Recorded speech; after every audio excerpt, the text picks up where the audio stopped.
Welcome to my first ever podcast appearance and apparently hosting as well. Today we have got Will and Sam, who are a big part of what we do here at Woke Effects and obviously my YouTube channel as well, and everything I do pretty much. So you've basically got three different specialists in the room, all entrepreneurial, all making money, all don't want to all looking for the same kind of things. So it's a really good place to watch and learn really how we've all done it, and also what is the best route for you. So Will, why don't you talk us through kind of the last few years for yourself, what that's looked like, what you've learned during it. Mm-hmm. Sure there's been a lot of lessons. Yeah. Lots. Yeah, go for it, mate. Lots of lessons. So my story starts about 2 years ago, alone in a office, without any friends, and trying to start a marketing business. And Friends. Sorry. And I started in a small office in BizSpace, where I didn't really know anyone, and I'd just been furloughed from my job. I wasn't telling them what I was doing yet, but I was basically under employment while starting my marketing business in an office, and they thought I was at home working behind a desk. Built my business, didn't make any money for about a year, then made some money, then closed the business. That's about as much as I can talk about that. There was a lot of fun stuff that happened in between, a lot of cool people met, a lot of... you stood a cross out behind the screen. But, Stop. But yeah, there's a lot of cool stuff that happened in that time. I met a lot of cool people. I made a lot of friends. I think one of the biggest things that business gave me was the opportunity to connect with like-minded people. And that's something I really valued during that time. And it set me up for things going forward. And yeah, definitely a lot of lessons learned within those 2 years. Nice. What's the most key lesson that you learned, you think? Always do the right thing, no matter how painful it is. So it's like, someone's not happy, give them a refund. Or like, if someone's reaching out for something and they might just want a little bit of help, then just give them the help. Always just do the right thing, because that always pays dividends. Regardless, it's a universal law that exists in our world, which is you're good to somebody and you get something back. And if you operate in that in that structure, then you can't go wrong. It's very Christian of you. It is Christian. So do you think that plays a big part into the way that you operate businesses? Yeah, definitely. Like, I would say that I do Christian business, definitely. But I think that also, when you're talking to the right people or the wrong people, that also adds an extra layer of like, I'm not going to fuck you over. I think having a product or a service that you genuinely know is good, and that you genuinely don't feel bad on even charging for it because you know it's so good, then you don't, like I said, that's how a business should be. I think the issue is with half the things that you buy nowadays, a lot of it's just like, for example, I don't know, BT. Like, some people probably don't even watch BT, but they've been paying it for months and months and months or years. Now, BT know they're not providing any value to that person because they're not even using the services, but they're still going to keep charging them. And majority of these businesses operate like that. There's obviously, I would say, a lot of them that do and a lot of them that don't, but there's quite a few that just don't actually provide much value. It's more just to squeeze money out of you.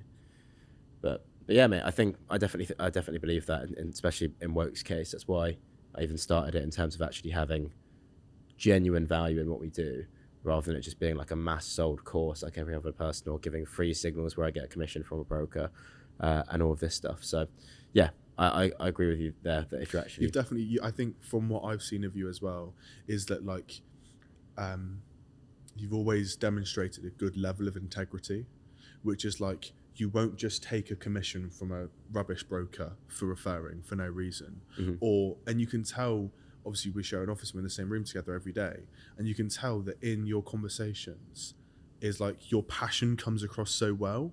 And we talk about it so much as well, even just about like sales calls, like we always are giving feedback to each other, is what you're just saying there is like, your passion of what you're selling comes across so clear that it almost makes it hard for people to say no. Because it's like, they understand, they hear it so much in your tone. Yeah, it's a funny thing. We literally had a, Will was kind of always sees me like all my mentoring calls and all my discovery calls, onboarding, whatever it is. You're obviously there listening to me on all of these calls throughout the day. We've not even shared an office for very long, but you've probably seen me on how many calls do you reckon? Like Yeah. 20, 30? A lot. Yeah, 20, Already, 30 and it's only been a couple of weeks. So seeing all these calls, and I notoriously speak very quickly, but it's because I'm trying to get so much like knowledge or information out, or there'll be a trigger word, or I'll get on the phone and someone will say, "Oh, they're in a signals group." I'm like, that's probably not good, the right thing to do right now. Yeah. Like, "Oh, do you know how to manage risk?" And they're like, "Oh, I want to make 300% this month." I'm like, "Yeah, it's gonna be fun." Yeah. So it's kind of things that like I'll get, like I know that they need to know this, so I need to make sure that they know it. Otherwise, like whether they start with the mentorship, whether they don't, or whether they watch my YouTube videos or not, they need to know that I need to know that they've got the information from me that they should have, that's wrong or that's incorrect. Which is why even in the discovery calls, I like taking them, because it's informative, it's helping someone. But yeah, go on, Sam. Tell us a little bit. I just want to bring it back to what you said about having a service that actually provides value, like genuine value. Whereas I know you had the problem before where you had the huge Discord and there were loads of people in there. Yeah. And maybe those people weren't seeing results because they didn't have that one-to-one attention all the time. Whereas now, what have you learned from that to where you are now? Yeah, so just if you don't know me at all, basically I started Woke about April 12. Not April, actually officially got started in April, but it's basically sometime last year, 2023, right at the start of the year. So it's been for about a year and maybe a little bit. Basically, it initially started off as a Discord, which was just something I started because all the places that I was learning from, I realized no one had any proof they were actually funded that were teaching. One of the main people that I learned from, who I'm not going to mention, I don't really care, but I'm not going to mention regardless, his whole thing was, the whole advertising plan was, this is how you get funded, this is how you do this is how you can escape your 9 to 5, making 10k a month really quickly from this as a complete beginner. And it was so like aggressively marketed to you that this is what this course is going to change your life, this one thing. It did change my life, so I can't say it didn't.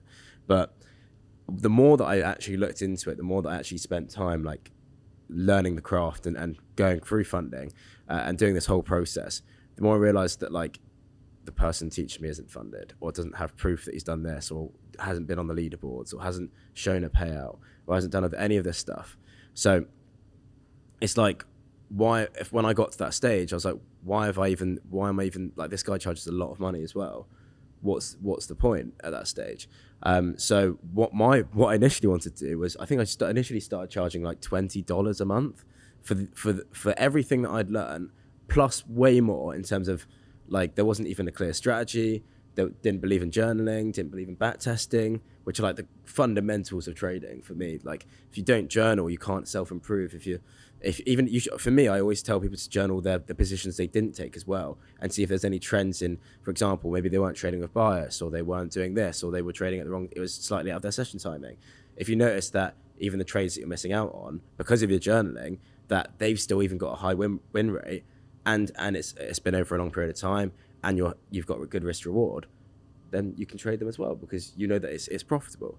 But my point is, if you didn't journal, you wouldn't even know that. I know I've gone off on a tangent there, but going back to your point with learning. So I initially did try to charge really cheap, $20 a month, and then as soon as I started making content and showing kind of what I'd done especially with that first like FTMO leaderboards, obviously it got a lot of attention. There was a few videos on TikTok that got a few more views, and it kind of grew and grew and grew and grew quite rapidly, and a lot of people suddenly all wanting mentorship. And it just didn't work, because it wasn't really a very professional Discord. Like, half the videos, half the videos were just in my garage. Like, it wasn't even a proper thing, but the value in there was still valid. Well, the crux of all of that really was that, talking about believing in a product that you know is good, is that like within a short period of time of you starting to become a good trader, you were in FTMO leaderboards, and it's like, that's such a niche thing to be in your industry, and to actually have proof for is like, that's a really easy thing for you to then add to your catalog of backup.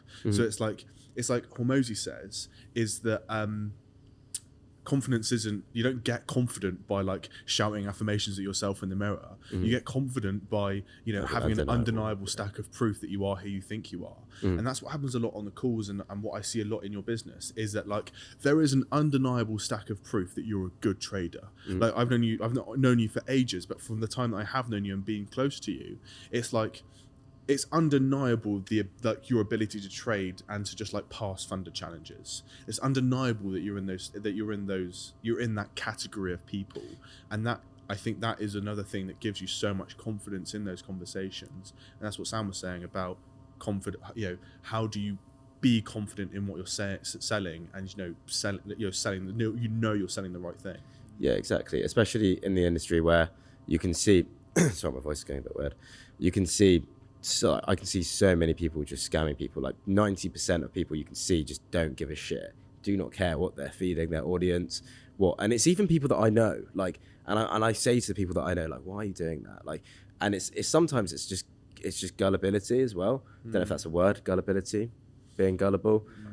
It's just like people who have knowledge, and I've literally spent hours on calls with people, like explaining to them how this works.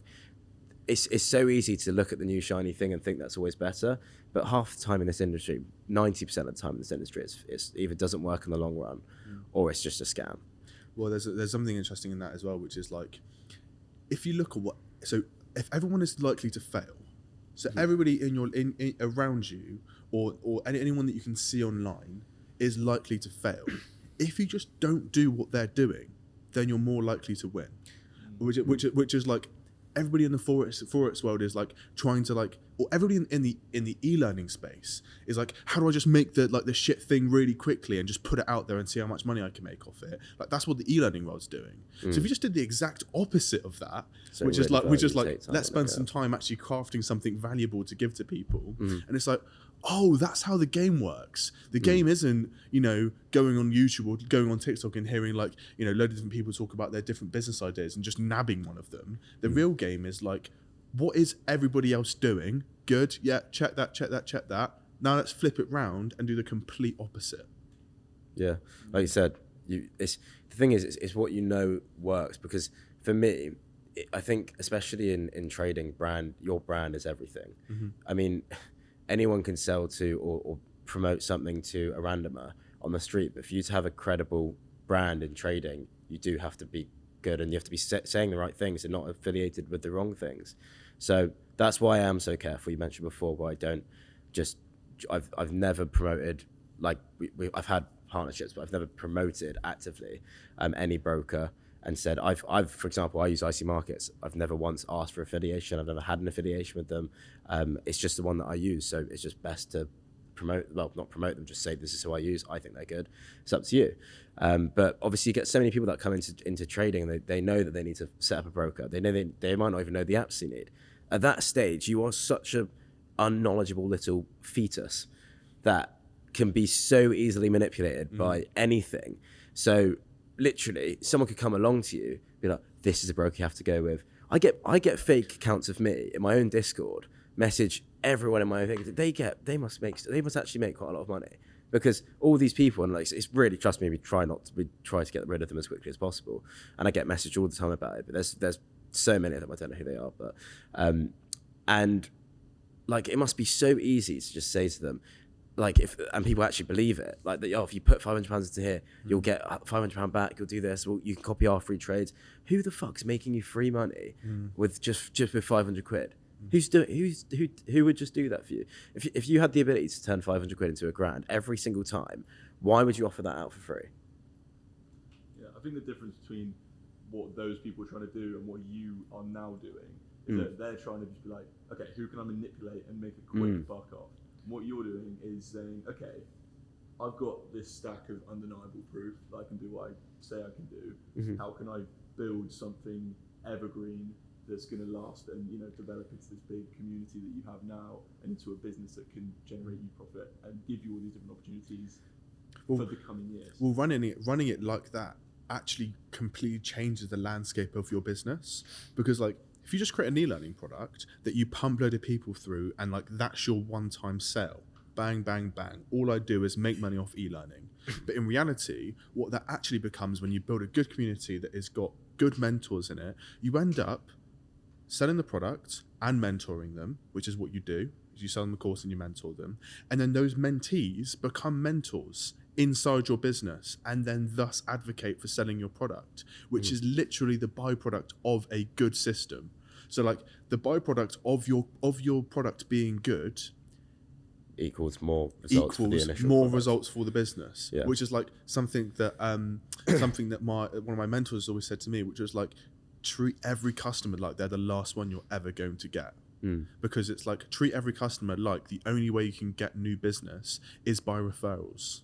Yeah, I 100% know what you mean. And even in the meetup that we had over the weekend, literally here, that whole presentation was basically around how they're the heart of the business. They're what's going to take it to the next level. I can do as much as I can. I can do as much as I can for myself and get as much as I want in funding. I can do these cool things with trading. But in order for me to grow this, and I could easily just not do any mentorship and just sell a course and that's it. The reason why the mentorship is so valuable is because you're literally being not tailored. You're literally being individually spoken to by someone who's done it. The issue is that you get so many of these courses and whatever being called mentorships when they're not. They're just videos and that's it. Like I said, the people that we're learning from is like 3K a year, 5K a year, and it's just videos. People that I learned from never had a single call with them ever, not one, the entire time I was on, until it was a marketing video based off of me doing well, basically. So that's why when I started work, I knew I wanted to be the opposite of what that was, because I know people aren't that happy with that. Those are people that were in those courses have joined the mentorship and they can straight away tell the difference. And they say it's so much more just advanced and in depth and tailored to them because it's actually one-to-one, it's actually interactional, it's actually accountable. So I think that's why we're getting the results we are, for one. But two, everyone's actually happy, and it's not something where people are like I think people in other communities and other courses, whatever, start to generally not like the person that does it. Well, at least you can get that from definitely ones that I've been in. And I generally feel like everyone at Woke, there's a genuine community where everyone respects each other and everyone's there to make everyone else win. And it's just, that's why I love it so much. That meetup in particular was one of those things which was like so surreal, better than anything I've ever done, because it meant something as people coming together who actually had the like-minded approach, realised that it's an actual skill set and it's a craft, and they're all there to help each other as well, and obviously to help me and help the business as well. Exactly. I think speaking to you even after the event, it might not have been something you realised going into it, is that it's not just a trading community where people meet, discuss trading, learn trading. It's like, okay, everyone wants to pitch in, everyone wants to be a part of it, you want people to be a part of it. It's like everyone wants it to do well as a unit. So it's not like, like you say, you're selling them this thing, you're pumping them through it, you're giving them a bit of support just to get them through the course. It's like, no, everyone is now involved and invested in this thing, this community. Exactly. No, you've hit it spot on there, to be fair. Like literally what half these calls, especially the discovery calls, it's almost like an interview to a degree. Like I'm determining whether I want you even in the community, because a lot of the people, and with the ones that I can really sense, I really like them, and I really like the way that they've done their journey so far. I will be a lot more keen to kind of like get them involved. But with some people who very quickly I'm like, I don't really want you massively in the community, then I will just cut. I don't say that in a horrible way, but it's just when you know it's the wrong mindset and you know they're probably not going to do that well because of their approach, I'll give them as much free knowledge as I can, but I will just say like, this is obviously maybe not the right thing for you to start now. I would definitely approach a more realistic goal in terms of learning. It's not something you're going to flip. You should get off signals, get off whatever you're doing at the moment. Obviously, I'm not saying as financial advice, just from my experience and my knowledge of the industry. Like I said, they all make money from commission. It's not them actually providing value. The issue is with these free signal groups, for example, there's no incentive for them to make you money. There's no actual reason for them to make you money. You have 100 people join up your free signals group. They all put £500 into your broker. As soon as you deposit money, they've made £500. Okay. And then a lot of the time, when you lose money with that broker, they make even more money. Yeah, like let's be very clear. every single one of these PIP groups are not referring to ABOIC brokers. Yeah, 90%. I'd say. Why would they? Like, how they're not making money another way, are they? Well, you can't like. I don't want to sit here and say every single signals group isn't. There's not a single one that works. I'm sure there is some that are good, but I also don't believe in the idea of signals. If I become extremely successful trading, why the fuck would it be from just copying someone else's trades? Why is that allowed? How could you be a full-time? If I became a millionaire, that's what you do. Literally, this bloke's up. How much percent? He's been over risking on like all of my positions. Yeah, I am guilty. I'm up at the moment 140% in 7 days. No, it's not in 7 days. It's in like 2. No, it is. I can pull my Oh, trader. great. I can pull my trader. Unfortunately, I have been copy trading Rob, and I am in a pips group with him. And He's been looking at my screen whenever I've been in a trade and been like, "What are you doing there?" I'm currently up 130% in the last week. Okay, In the last. let's put that away, shall we? So like, Let's not get any crazy. Let's share not get any this. crazy. are we not sharing that information? No. Yeah, You I love think it, that mate. The point is that, like you say, it's like you could copy someone's trades. So I could copy your trades, or Will could copy your trades. But it went- at the end of the day, when I go home, or if you go like we go separate ways, I have learned nothing. I sleep horribly at night. You've just bought your wife a lovely house. You've just bought the kids new toys. You just bought your new car. You've got all your income coming in from another bloke. That bloke dies. I What do you sleep do? really unwell at night. Copy trading. Huh? I sleep really unwell at night. Copy Will gets trading cold Rob. sweats. You so don't. I wake up every night sweating because I know that if Rob dies, I will never know how to trade. I will never be able to buy my mum a birthday present if I don't copy trade Rob. No, you're good. You're good, mate. I'm sure. No, you're fine. But no, yeah. Let's stop talking so I want much to talk about Sam. Yeah, let's talk Let's about talk about Sam. Sam. So Sam's What had. do you want to say about I want to hear about your journey. Obviously, it's Sam- been really interesting. Tell him about your CaptureX journey. Sam is the or definition of a whatever. fucking joke. Like, This man does a lot. yeah, when I say this man is legitimately, and I hope Yig behind the camera isn't going to be upset or do, but this man legitimately is a joke when it comes to making things look good. So why don't you Including his why don't you sponsor. take us back, Sam, to how we even became to be sitting here? It's interesting. It's been an interesting journey, especially 2023. If you look at the point I was at the start of 2023 to the point I'm at now, it's night and day. Like, actually, genuinely is. I hadn't met anyone in this room at the start of 2023. It's actually a really weird story as to how I even got involved with CaptureX. For people that don't know, CaptureX is no longer a thing, but it was a content social media marketing agency that existed last year. How it came to be is I used to just upload content on Instagram, used to just do it for fun, create reels, creative projects, whatever, just for fun. And one day out of the blue, through the power of social media, it got in front of Josh, who's behind the camera. Then Will decided to steal me from Josh. We then did a few video projects, did some filming for some clients of yours at the time, which allowed me to prove my skills to William. And ever since then, we've kind of always done stuff together, working on client projects, stuff like that. And then, a couple months down the line, met Bob, started doing his content, and that was about 6 months ago now. Yeah. So, obviously, I want this to be like, to be honest, as transparent as possible. You've been pretty humble in your approach there, in the fact that you've gone from literally a year ago to being at university doing marketing, to now, months later, scaling your agency to a very good level.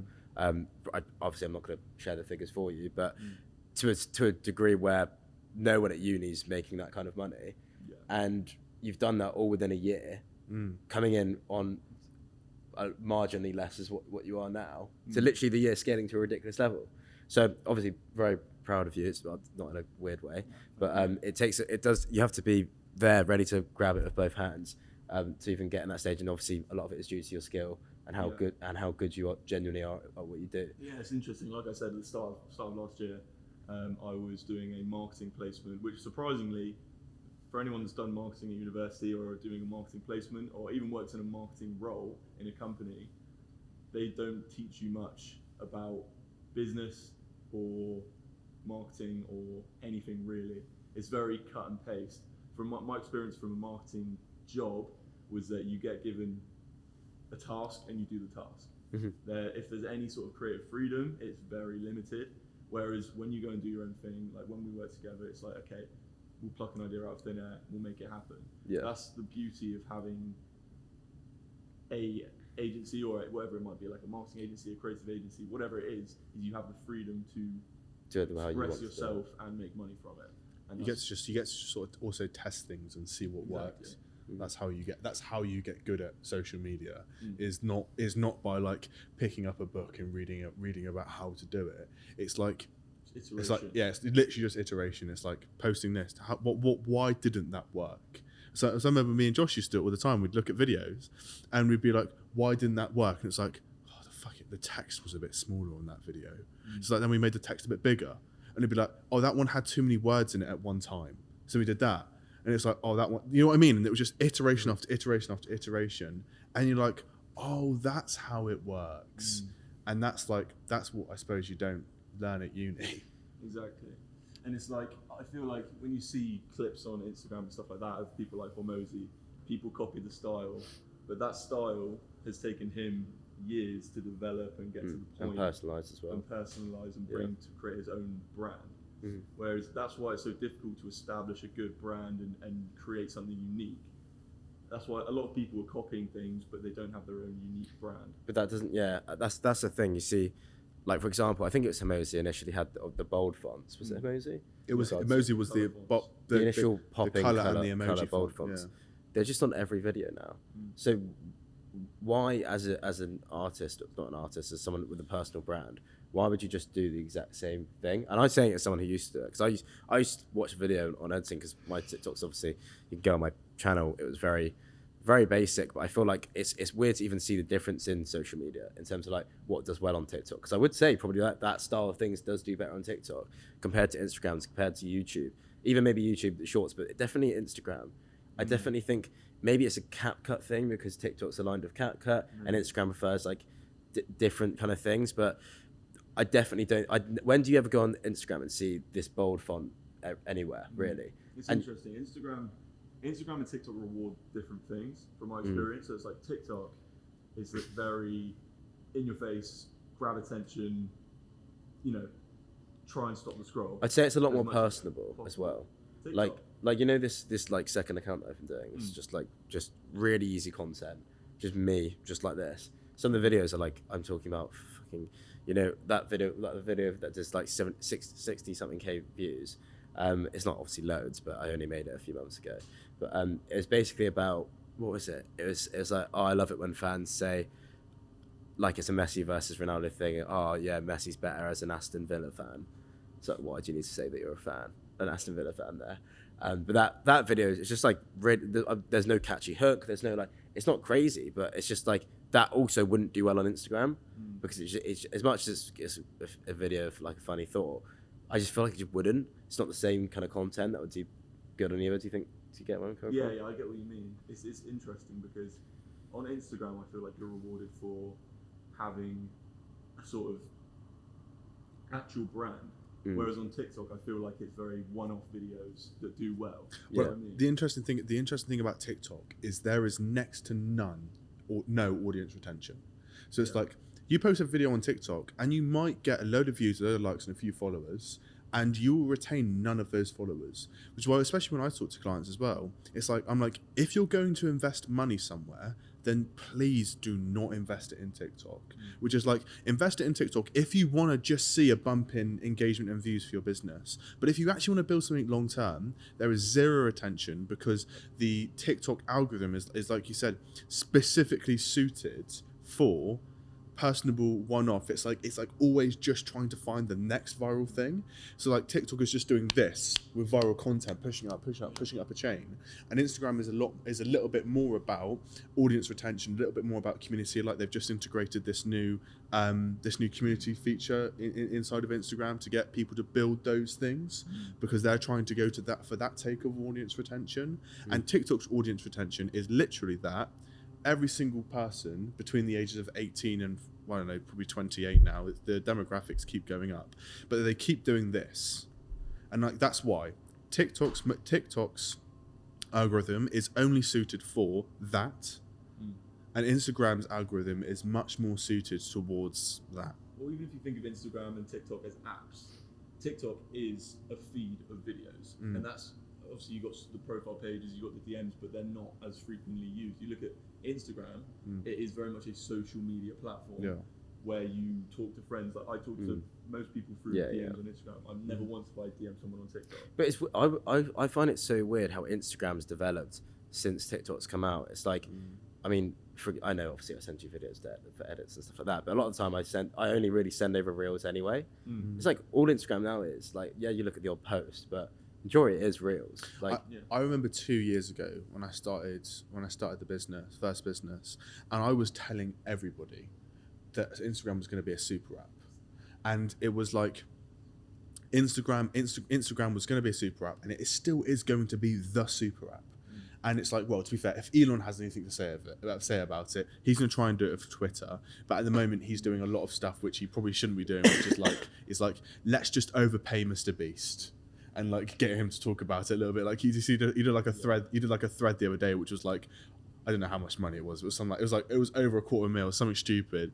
And it was like, he made a load of money on like posting a video on X, and all of the comments underneath it, all of them are like, yeah, Elon just bumped up your CPM, lad, so you talk about it. It's like, well, obviously. It's interesting because you see things like the Tucker Carlson interview, and it's got like, I don't know how many millions of views with Donald Trump. Yeah. And it's like, that kind of gives you a hint like, oh, could X be the super app? Is that where everything's going to happen? Long form, short form, tweets, DMs, is that where it's all What's that? There's that Chinese platform. What's that Chinese platform called that they all WeChat, use? is it? They're trying to make a WeChat. Elon's trying to make a Western version of WeChat. what is WeChat? WeChat is like the thing in China, in the Asia. app that like. Oh yeah, I've heard of it. It's like what they use. Like they use it for like money, like social media. Like they like do transactions on there, do everything. Right, boys, I don't want to cut us off here at all. Yigs, let me. Oh my god, that's fun. Yigs, let me know there's only 10 minutes left or so. One thing that I wanted to cover, and I thought would be really super valuable to anyone watching the video, whether it's trading, marketing, editing, content creation, which is kind of the same thing. But I kind of wanted to go through each of our businesses or what we specialize in, and I'll kind of rank them in terms of like what's easiest to get into, what's the easiest to scale, like what could make you the most money, and so forth. Because I don't want this channel to just always be just trading. I'm a trader. This is all I do, because my whole life it's not. I don't want to just trade and that's it, because it's a bit boring just looking at charts for the rest of my entire life. So yeah, I very much want to operate businesses as well alongside that. Trading for me, the biggest benefit of trading is scaling. So the biggest benefit of trading is scaling. I'm going to say that again just because we can clip that up a bit there. One more time, actually. The biggest benefit of oh my God. What is it? The biggest benefit of trading is scaling. It's a skill set that you can scale with the amount of money you've got coming in. It's not something you have to be so operative on. You can make a lot of money from such a short amount of time. That YouTube video of the 300K, phase 1, phase 2, and 10K profit, that's about just shy of $50,000 profit in about 8 hours work, 10 hours work.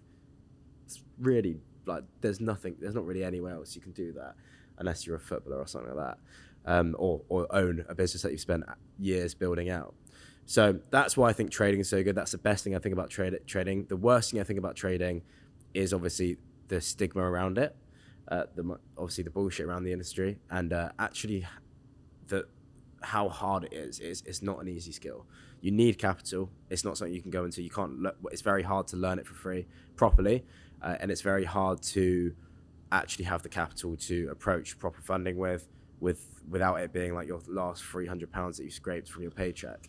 So I would always say trading's probably the hardest one to go straight into, but it's the most rewarding in my opinion. Mm. Do you want to go? I Do you want think, to do? from my Yeah. viewpoint, when you look at things in terms of pros and cons, trading, pros, ridiculous upsides, cons, long learning curve, can be difficult if you're doing it on your own. If you're not part of a community, it can be really difficult to get into. Yeah. The reason Also scams. a lot of You can scams. lose money just straight for that. But the reason I do what I do at the minute is because I feel like the barrier to entry is so low. When it comes to content creation and building a personal brand, it is as simple as picking up your phone, recording what you have to say, given that you have something to say, and putting it out there on the internet. And that only ever snowballs and brings you good results. Whether it be trading, whether it be marketing, if you have a personal brand centered around your area of expertise, that's an evergreen asset. It's going to bring clients, it's going to bring attention, it's going to bring networking opportunities. It's not always necessarily a direct ROI, but having an online presence and like what I like to call an online CV it's a proof that you can do what you say you can do. It shows directly, especially when it comes to content creation, it shows that you're good at that. That's the way we effectively came to work together, is because you saw the content that I made on my Instagram and said, okay, he can make good content. Let's make something happen. Exactly. So it's like, it's being unique as well, to be fair. I think with content creation, you've got one thing that I love about it, and even when I used to make videos, I used to generally enjoy about it, is that you've got, like you said before, you've got the reins to do what you want. You can make it as creative as possible. You can put your own twist on little things. You can try out different techniques. It's not like something like trading where you testing something out is spending hours and hours back testing a strategy on charts. That's nowhere near as fun as testing out something on an edit and putting it out for the world to see. So, and equally probably the highs of like the dopamine, the excitement, the enjoyment of everything. Probably say editing's just as good. When you get a video that does really well, you throw on a massive high. Likewise, obviously in trading, you want to down those emotions as much as possible, but obviously you're going to be happy when you make a big win. But yeah, I agree with you. Barrier to entry is the lowest, and probably, if I always say to anyone who's trying to start trading and they really have no capital to start with, I normally suggest doing something like editing or content creation or building a personal brand, something like that, just to get started with something. And then once they've got a solid income, then maybe learning how to trade. But then I think another key point about content creation and editing is that the barrier to entry is very low, but then the ceiling is also very high. There are a lot of like advanced techniques that you can really niche down into, like motion graphics, 3D, like all this crazy stuff you can do, and you can take it to ridiculous heights where you can charge really high prices as well. I think one of the things that I've always thought as well, and I experienced this in my business, was that like I said before, agency barrier to entry is so low. Like I've had 5 friends since starting my agency that have also started agencies and have like also made money, and it's like the barrier to entry is so low because you can start so low ticket. It's like I think my first marketing agency client was £500, and my highest was like 6,500 by the end of it a month, which is like, that shows a very clear line between like you start something, and like I knew people when I was starting out that were like charging £250 a month for ads, and it's like you can start something and get in really low and literally just be like, hey, I'm learning this at the moment, can I do it for you for free, or for as cheap as possible, or for what it costs me to get in the door and start learning? And then once you do that enough and you make those bounces and those bounces and those bounces, and all of a sudden you're in conversations with much larger people and much larger companies who are paying you ridiculous retainers every single month to manage their full system. And I think that's probably it. It's like low barrier to entry, you can get in there quickly, you can get in there cheaply, and you can start learning. And then once you learn and you start to build up credibility and you start to develop those skills, then you can get into the really high ceiling like you're talking about, the high ticket stuff. Interesting where you're saying obviously they're paying ridiculous amounts of money, like 6.5 grand. I know people that charge like even higher than that. I mean, I've paid more like around that for marketing myself. So I understand that it is valuable. But I would say generally it's scaling with the size of the bigger the business. I was listening to I was listening to a podcast with Simon Scrivener recently, and basically what he was saying in it was that it's very easy to find people to take your business from zero. Well, it's two different types of people. Take your business from 0 to 10. Then taking a business from 10 to 100, you need a different type of person, because some people love to build businesses right off the ground and take them to, I don't know, making 50K, 100K a month. But to take it to multi six figures, millions a month, that's a different category. And to the stage where you can sell a company, something like that. That's you often need someone else with a different mindset and a different approach to do that. So yeah, I just think that's super interesting. For me, it's like there's so much different things in business which don't even come anywhere near trading. Like I always look at them as completely different things, even though they're very aligned, because it's such different skill sets. Even employing the right people is so hard. It's such a different skill set. Leadership, motivating them all, making sure all the back end, all that stuff's right. Even like obviously skills and communication, all these different things that come into business that don't come into trading. Trading is just you and the charts, and that's it. I think one of the bigger things apart of all of that, which is like Richard Branson, someone sat him down and was like, how do you become someone who builds so many different multifaceted companies and in so many different industries? And he's like, here's what I do. I find great people, I raise them loads of money, and I get the fuck out their way. And it's like, oh, fine, that makes loads of sense. And it's like, it's really important as like somebody who is like striving in the business world and the entrepreneurial world, is to one, sometimes just drop your ego, which is like, you think you're hot shit, you're running a business, and actually you need to just find someone who's better than you at this specific thing to do that specific thing. And, you know, having enough humility to actually go and do that, which is like me and your business partners now. And it's like, we've become business partners so very obviously because you like doing sales and personal brand and doing a lot of the content side of things and like bringing business in. And I like doing the behind the scenes operations work of like making stuff run. What was the terms we used earlier?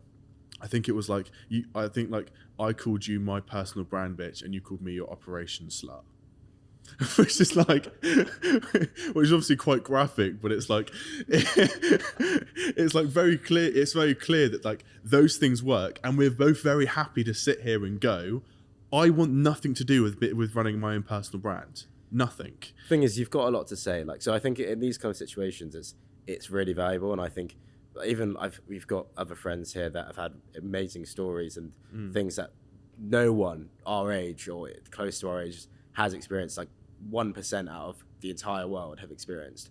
But like even like what's actually happened here, but people just don't talk about it. Or like for you don't want a personal brand, so it's like you just don't want to be in that situation. But you love talking about this thing. You're an entrepreneur. That's your mindset.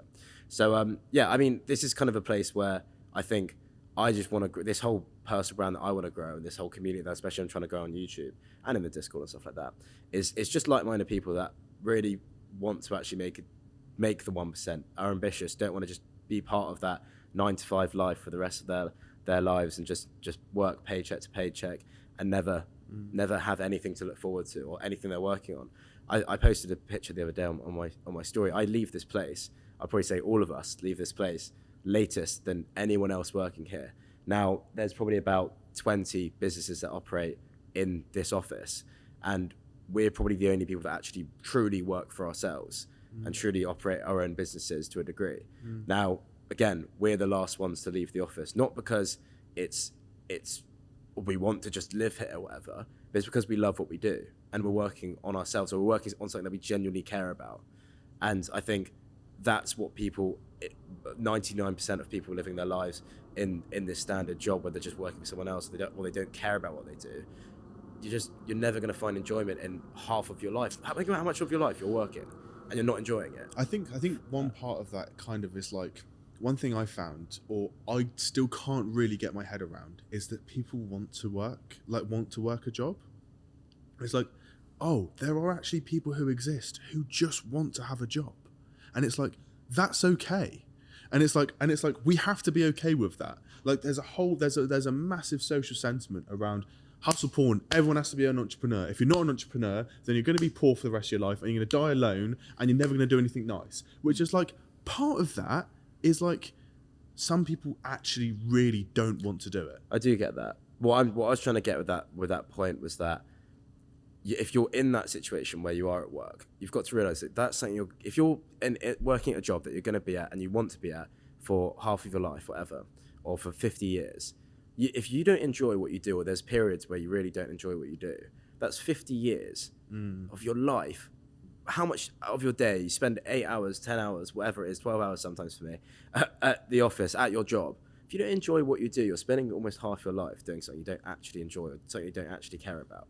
Now, like I said, if you actually love what you do, sometimes being the employee or being a part of the business but not running it is actually a lot better. Yeah. Because you don't have any of the stress of actually the capital for a start, the running of the business, making sure it's profitable, making sure it's done in the right way, employing the correct people, motivating the team, all those different things, which I can ramble on for forever. But yeah, ultimately, that's I think a decision that you've got to make internally and be okay with. And it's all dependent on the individual person. Like even for me, I always do think, and I've spoken to quite a few traders who have also their own businesses, and they do say like they would give it up for the same salary, doing the same thing, but just not actually running it, which is interesting. But yeah, something for you guys to think about at home. What is it that you actually want to do? Because this is realistically, like I said, a place where we want to gather like-minded people. And like I said, you don't have to be someone that wants to go and do your own thing or be fucking Alan Sugar.